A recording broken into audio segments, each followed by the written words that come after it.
Hello everybody, this is Toys R Us, and for this special figure showcase and review we're going to be looking at the Takara Japanese Dramatic Capture Series mainframe figures. So we are going to of course have a quick comparison and have a look at him with the original version of the mold from the Ark, which of course was released by Hasbro. I've got the other two members of this particular set here that we've already done individual reviews on. We're going to have a look how they all look together again in the robot mode.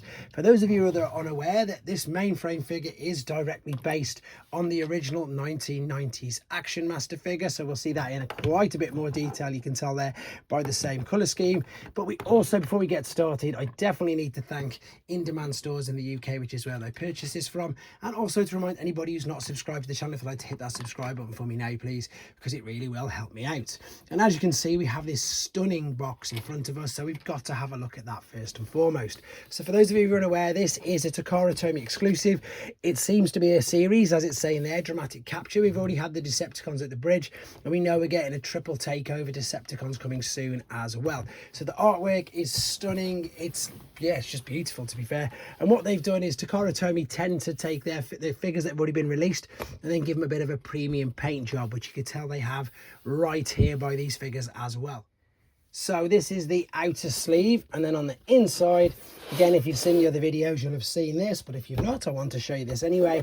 This is more like your sort of standard Generation Selects packaging, your nice cardboard with the print on it and just the bits left in between, and they all came packaged like that. So he was in the middle, there was Jazz, and of course Optimus on that particular side. So yeah, Takara Japanese, they've done this for pretty much years. They started it ages and ages ago, but more recently they've done things like premium finish, etc., to give you an idea of just, I suppose, how they just take their figures and just make them look maybe a teeny bit better, if we're being honest. Right, so this is how they come packaged. There he is, of course, as Teletran 1. This is the other accessory that comes as well. Again, you've still got the articulation there, and this is, again, of course, I suppose, how you compose them. I'm going to be doing a full, very detailed, just figure by figure comparison video as well. But like I say, this one is just concentrating on mainframe, and to be honest, the Teletran looks that little bit more, I know it's a bit of a different yellow, but it just looks a slightly better colour to me.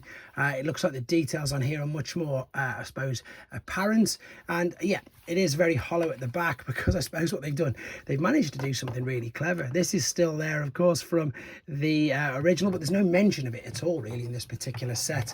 It is what it is, you know, I can't dress this up anymore. It's great. I suppose what's really cool is if you've got them both, because what you can probably have is you can have this one as your Teletran 1, and then you can have this as mainframe, because he does look so much more different. And of course, it makes for a brilliant setting as well. Great little diorama setup, but there's not much more to say about it when he's in this mode.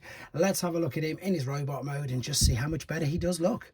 So here he is in his robot mode, and honestly, this is the first time I've seen this, and it's just such a brilliant homage to the original figure, which of course I'm going to be bringing in again in a second. Now, apologies, no transformation process on this video. I have put a link to it in the description because it's exactly the same as this guy. I just wanted to keep the main length of the video down, and if you're wondering, the instructions are pretty straightforward, to be honest, but you do have all three figures on the one instruction sheet. So if you're looking perhaps maybe to just get this figure or buying the set to sell some of the others on, then unfortunately the instructions are all on one sheet. So yep, I mean, it does have its flaws. It always did have its flaws. The fact that it's a teeny bit of a bit of a shell former with some gaps, but to me it just doesn't bother me, because I just can't believe that they've got an Action Master, you know, mainframe, who is now of course Teletran 1, and this colour scheme is far superior. So if we want to pick out the bad things, obviously at the back we've got the big gaps in the back of the calves, and we've got a lot of folded panels. However, if you want to pick out the good thing, is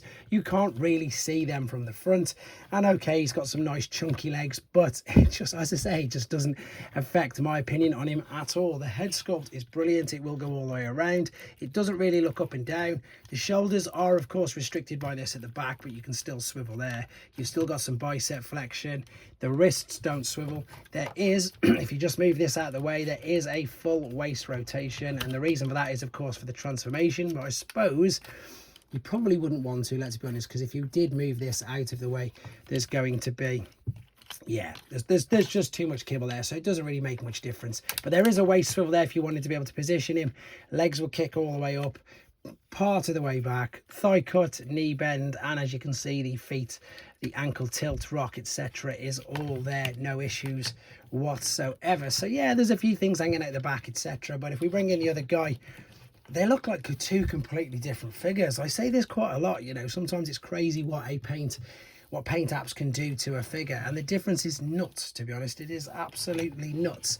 But as I say, for me, with the nostalgic factor of knowing, and I'm going to bring him in again in a second, that this is Action Master mainframe, and as I say, most people won't have owned this figure or won't have any affiliation to it at all. Of course, the only thing you can see they're missing there is, of course, the shins, but they wouldn't be able to do that because that would, of course, mean they'd have to paint the whole of Teletran 1's front in a wrong colour. But otherwise, look, even the fact that the grey on the forearms, etc., it just works. It works really, really well. That, by the looks of it as well, is light piping on the eyes. Yep, there you go. You've got light piping coming through there, which again is another lovely little bonus.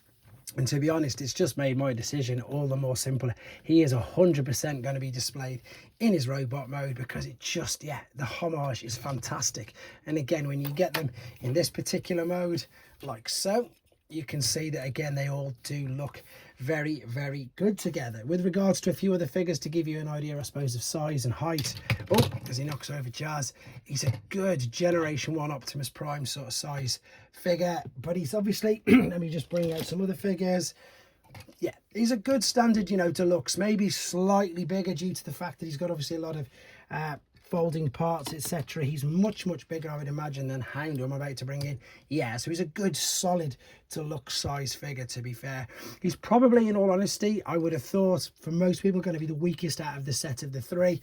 Although saying that, I'm sure lots of people have had enough of the Jazz mold and indeed of the Optimus Prime Earthrise mold. However, again, it's just a great way to see these in with definitely Prime and definitely mainframe with the better paint apps. This guy is probably equally on par with the 5-pack, but I think it takes it because it's got the translucent windows. So as I said, that is all 3 individual reviews done now. Keep your eye out because I'm going to do a proper just detailed comparison video between this and their original mold mates as well. But in the meantime, guys, let me know what you think of him, because I think it's a fantastic, so I'm really pleased with it. I can't believe how good it is, to be fair. Brilliant homage to this little guy right there. Thanks for watching. Take care.